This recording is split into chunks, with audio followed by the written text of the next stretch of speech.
സ്വാഗതം ഇൻസൈറ്റ് ബൈറ്റ്സിലേക്ക്. ഗൗതം അദാനിക്കും പ്രധാനമന്ത്രി നരേന്ദ്രമോദിക്കുമെതിരെ രൂക്ഷ വിമർശനങ്ങളുമായി ലോക്സഭാ പ്രതിപക്ഷ നേതാവ് രാഹുൽ ഗാന്ധി.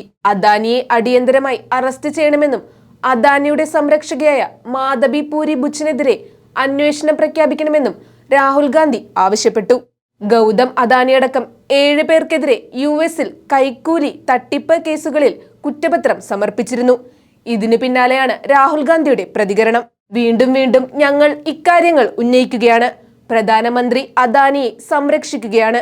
ഇന്ത്യയിൽ അദാനിയും മോദിയും ഒന്നാണെന്നും രാഹുൽ ഗാന്ധി ആഞ്ഞടിച്ചു. അദാനി രാജ്യത്തെ കൊള്ളയടിക്കുകയാണ്. അഴിമതി നടത്തിയിട്ടും സ്വതന്ത്രനായി നടക്കുന്നതിൽ തനിക്ക് അത്ഭുതം തോന്നുന്നു. അയാൾക്ക് പിന്നിൽ വലിയ കണ്ണികളാണുള്ളത്. സെബി മേധാവിയും പ്രധാനമന്ത്രിയും അദാനിയെ സംരക്ഷിക്കുകയാണ്.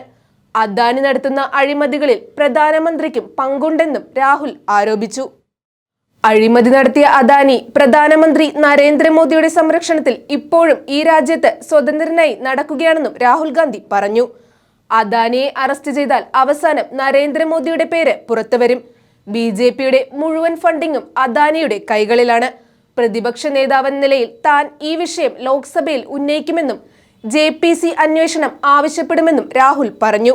20 വർഷത്തിനുള്ളിൽ $2 ബില്യൺ ലാഭം പ്രതീക്ഷിക്കുന്ന സൗരോർജ്ജ വിതരണ കരാറുകൾ നേടാൻ കൈക്കൂലി ഇടപാടുകൾ നടത്തിയെന്നും ഇക്കാര്യം മറച്ചുവെച്ച് നിക്ഷേപ തട്ടിപ്പ് നടത്തിയെന്നുമാണ് അദാനിക്കെതിരെയുള്ള കേസ്. US സെക്യൂരിറ്റീസ് ആൻഡ് എക്സ്ചേഞ്ച് കമ്മീഷന്റേതാണ് കുറ്റാരോപണം. $265 മില്യൺ ഇന്ത്യൻ ഉദ്യോഗസ്ഥർക്ക് കൈക്കൂലി നൽകിയത്. Numero uno, the big man തുടങ്ങിയ കോഡുകളാണ് ഉപയോഗിച്ചിരുന്നതെന്നും പ്രോസിക്യൂട്ടർമാർ ആരോപിക്കുന്നു. കൂടുതൽ പൊളിറ്റിക്കൽ വീഡിയോകൾക്കായി ഇൻസൈറ്റ് ബൈറ്റ്സ് ചാനൽ സബ്സ്ക്രൈബ് ചെയ്യുക.